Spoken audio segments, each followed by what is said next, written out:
A comedy podcast failing.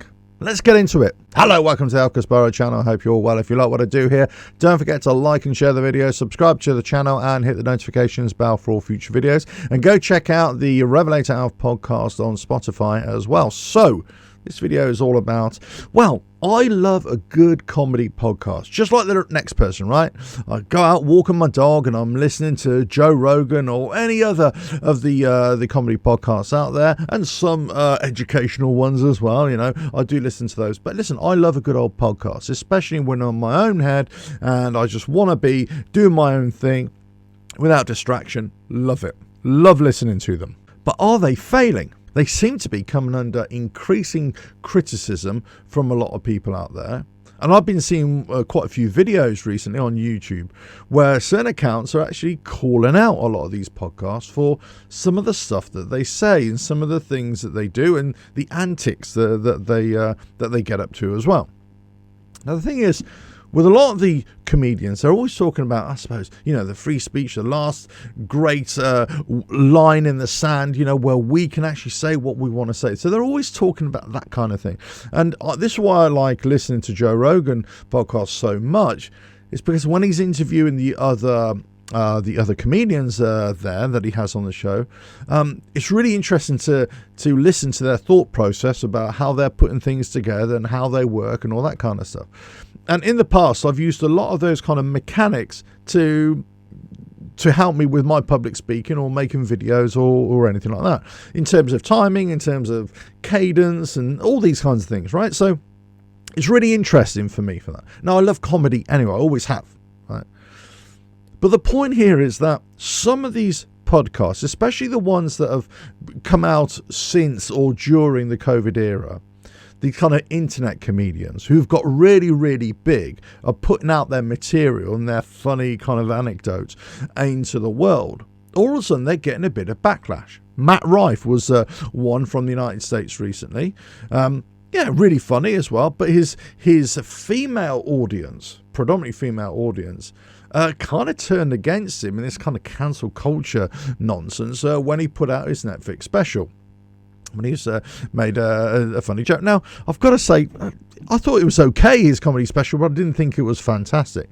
One of the problems that I find with a lot of the comedians and the comedy podcasts, especially the American ones, is that the stories get lost in translation a little bit. Because sometimes, especially on the Joe Rogan show, he'll be talking about things that are particular to United States of America in terms of politics, in terms of names. And a lot of comedians do that as well. They're talking about individual things that they know very well, but maybe us in the UK or around the world don't know. So we can see the humour. Of course, we're not thick, right?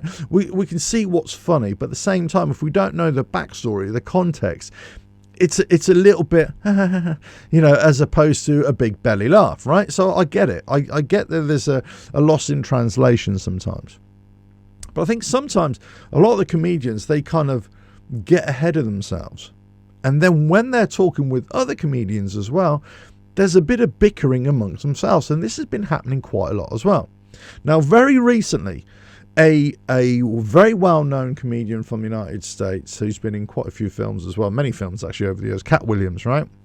He went on a kind of video podcast and the Shay Shay show, and he basically started calling out everybody, all these other comedians. Now, again, this is where I talk about this kind of lost in translation a little bit. I've seen Cat Williams shows as well, and I thought they were really funny as well. But it still comes down to they're funny, but they're not that funny because there's a lot of context that kind of escapes us because we don't really know it, right? But then there's been a backlash against him from American comedians. So you can't say that, you can't do that, you can't do that. There's been quite a few YouTube accounts calling out these comedians and all these comedy podcasts with what they're saying. And they're using some of their material to highlight where they've gone wrong. These comedians then have put a community strike against these YouTube channels and made a copyright claim against them as well, saying you're stealing my material or using my material, as opposed to just kind of taking it in good fun, or maybe just realizing, you know what, I was a bit of a dick there, you know, maybe somebody's calling me out. All right, fair enough, shame on me. But no, they're kind of, you know, taking it out on them as well, especially when you're talking about these are the purveyors of free speech and free thought and going against the regime, going against the man, all of a sudden now they're not allowing other people to go against them or go against the comedy system, as it were. So the question is, well, are people just getting a bit fed up of it? Now, I saw a video the other day where they were talking about the Andrew Schulz comedy podcast and Flagrant and some of the other things that he was doing as well, and how he's grown as well. And it's just picking holes in what they were doing. Now, I know it's easy to pick holes in any performer's act or what they do or their career and everything like that. You can pick holes in anything. And crikey, I've been doing it for years as well. You can pick holes. You can say, did they really say that? Did he really mean that? Hey, what about if he said that? Then obviously this doesn't apply to this. So there's lots of things that we can use that kind of we can twist and make it into another story. Sometimes we make that into a bit of a comedy sketch. Sometimes it's a bit of anecdotal spin. Sometimes it's just a bit of a wry look on the world. But essentially, you can take what anybody says and twist it a little bit. So I'm sure there's a lot of that. I'm sure there's a lot of people thinking, well, hold on a minute. We don't think you're that funny and we're going to hold you account a little bit. So I think there's a little bit of play on both sides. But the interesting thing here is, whilst the likes of Joe Rogan goes from strength to strength to strength, just massive, right? And he's got his own comedy venue where he lives now in Austin, which he's developed as well. So it's all great. It's all great. A lot of others have jumped on the bandwagon in this kind of podcast frenzy of the last few years as well. They've realized that actually they don't have to go on the road. They can deliver their act, let's say, online. They can deliver their act online and never really have to do anything. They can get guests in and they can just have a fun show and then just use the likes of YouTube and Spotify and what we as YouTubers would try and build up as income generation. They know that they can do it from that, and some of them have done it very, very well. But they can only go so far. They can only go so far where people kind of get a bit bored. And I've seen this in my own content before, and I've seen this in projects that I've been involved with before. People will stick with you for a certain period. It could be 4 or 5 years, 3 years, and then they'll find something else. They'll start to find something else. So if you don't grow, if you grow in a way that they're not really liking, then also you get a bit of a generational gap as well. Your initial fan base will grow with you, but then they might start leaving. But because you've gone off in a bit of a tangent that is driving away your original audience, you're also failing to attract your new audience as well. So all of a sudden your numbers start to dip. This is what they're saying about certain YouTubers out there or certain podcasters and comedy podcasts. Actually, the numbers are coming down. Now, I'm not saying this is an early indication that these comedy podcasts are going to fail or they're going to go on and do something else. But it just seems to me that some who are just purely focused on the majority of their work is purely online, and they're not getting out on the comedy circuit, let's say, and traveling all over the place, they're missing out on something. Whereas those comedians who are still working and still doing it, yes, doing a bit of online stuff, but they're still out there actively getting out there and honing their craft or coming out with new material. Those are the ones who are going to be, front and center in your minds in the coming years. And the ones that have kind of got a bit carried away with themselves, those are the ones that are going to fall by the wayside. Now, this kind of problem that they're facing, but also, let's say, a double standard that many are accusing them of, was kind of illustrated to me in a recent podcast which I heard and I saw with True Geordie, who I watch quite a lot here in the UK. And I don't always agree with a lot of stuff. I don't always agree with a lot of what Joe Rogan says, but it's always worth a watch, right? So that being said, I enjoy his content. And he was interviewing Akash from the Flagrant podcast from Andrew Schulz, who've come under a lot of criticism. Interesting. What he said was, he was talking about his own heritage, and he was talking about comedians making jokes about his heritage, his Indian heritage, which he didn't like or he didn't necessarily find funny. But he said what he found even more interesting, or what he found more that he didn't like, was people from his own background making fun of his background. And I just thought, what are you talking about? What are you talking about? You just seem to be closed off in this mindset that it's okay to make fun of everybody else, but you can't make fun of my background, and I don't really like other people making fun of my background as well. That's completely closed off for me. And I'm just wondering whether a lot of them feel like that. A lot of well-known comedians were notoriously arseholes in the background. I know Hicks, right? Bill Hicks was notoriously a bit of an arse. I don't know that firsthand because I just was a kid when he was doing his bits. But I've spoken to a couple of people now, and comedians who actually said, yeah, I did a set years ago, and he was a right arsehole in the background as well. So look, just because they're comedians doesn't mean they're funny on stage. It doesn't necessarily mean they're funny off stage. They could be right dickheads as well. But this Akash is footage of him really being an arsehole to somebody in a front row once as well. He wasn't exactly enjoying himself and being great himself. But at the same time, he kind of took it way too far in criticising this person. It's just just because somebody doesn't find you funny or is not really enjoying your show doesn't make them an arsehole. It just makes you not very good at entertaining them. But getting back to his point on the True Geordie show, he said, I don't really like it when other people are, having a go or making fun of my culture. But hold on a minute. You're missing out then on all the comedians that are in India, Bangladesh, Pakistan. There's lots of comedians on the circuit out there, especially in India. In fact, stand-up comedy in India has grown and grown and grown. And guess what? They're making fun of their own culture. But is this just Indian comics that are doing it? No.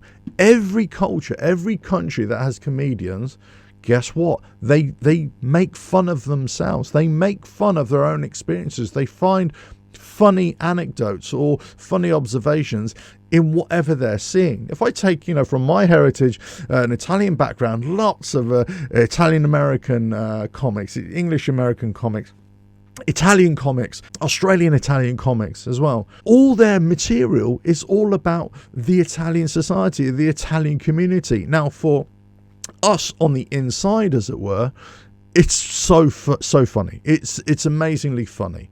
Those on the outside might have a little bit of this disconnect, as I was talking about, between an English person interpreting an American comedian, let's say. There is a little bit of a disconnect there if you don't really understand the context. But if you're in it, you totally get the joke. You totally get what's funny. And what are they doing? They're making fun of their own heritage. They're making fun of the situations that you find within your own community. So if every other comedian in the world doesn't have a problem with it, in fact, they actively use that, why do you have a problem with it? So this kind of thing is being highlighted by a few other commentators, let's say, out there. There's a few YouTube channels out there who are kind of talking about this. They're kind of saying, hey, look, this is a big double standard. You can't just start ragging on somebody else and not being able to take it yourself. A lot of these podcasts are getting guests on, whether they're just normal guests or whether they're comedians, and they're kind of ambushing them with stuff that, it doesn't make sense. They're just screaming louder and louder and louder, getting more and more aggressive and more offensive, let's say, in the name of comedy, but they can't take it themselves. As soon as the roles are reversed, as soon as the tables are turned, all of a sudden they're not liking it so much. So this is a criticism of these comedians, especially the ones that have blown up in the last few years. And this is why a lot of the numbers are starting to fall away, where their fan base is starting to get a little bit fed up of it. They're kind of walking away and they're choosing something else, and they're not attracting the new fan base. Now, we've got to say, their numbers are still really, really good. So I can't say it's all doom and gloom. And maybe the observations that have been made are a little bit that, they're digging a bit too deep. They're seeing something that isn't really there. Or maybe there is something there. We just don't know. But the fact of the matter is, if you're throwing stones at somebody, guess what? You're going to have a few thrown back at you as well. That's the nature of the beast. You can't just hide behind, I'm a comedian on stage. It's all fun. Well, guess what? Other people can be a comedian as well, and they can throw a few stones at you as well. That's just the way it works. That's just life. That's just society.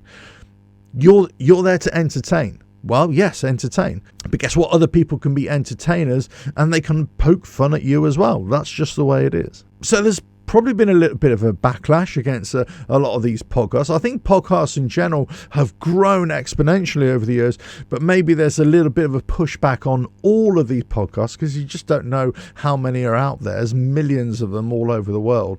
And you're thinking, well, it's just a little bit like YouTube. There's so many YouTube channels and so many YouTube videos. You say, well, who do you choose, right? So I think a lot of people have seen that many people, especially comedians, have jumped onto this podcast bandwagon, and yeah, they've been quite successful. Some of them, most haven't, but some of them have, and they're just kind of wondering, well, is it really funny anymore? And maybe that's what a lot of what Cat Williams was saying as well, that the likes of Joe Rogan, he's just getting on these, a small group of regular guests, regular comedians who are never funny. They're not really that funny. I kind of disagree. I think they're pretty funny, but again, not necessarily to my taste. But then again, I don't think Joe Rogan is necessarily big belly laugh to me as well. Not all the time. Sometimes he is, and sometimes his routines are, but not always. So I think there's the split there. You've got a split amongst comedians as well. I don't think they've ever really liked each other in truth as well. I don't think it's just one big happy family. They compete with each other, don't they? They they get jealous of each other's success. Look, that happens all the time. So it's not one big happy family. So I wouldn't be surprised if more is coming out of this, if more develops in the coming months or the next year or two, where you'll see these big names that start to come under increasing criticism, or they actually change their ways a little bit and they kind of admit a few failings or commit acts of contrition, whatever the term is, just to kind of improve themselves a little bit, evolve a little bit, and just come out with really good material, but also don't take themselves too seriously. And that seems a bit of an interesting one, isn't it? You're a comedian, but you kind of take yourself too seriously. You're a little bit too sensitive of what other people are saying about you. But there we go. Are they all snowflakes, or should they just grow a pair? Let us know your thoughts in the comments below. But are comedy podcasts failing, and where will they be in the future? Let us know your thoughts. Don't forget to like and share the video, subscribe to the channel, and hit the notifications bell for all future videos. And go check out the Revelator Alf podcast on Spotify as well. And I'll catch you again. Bye now.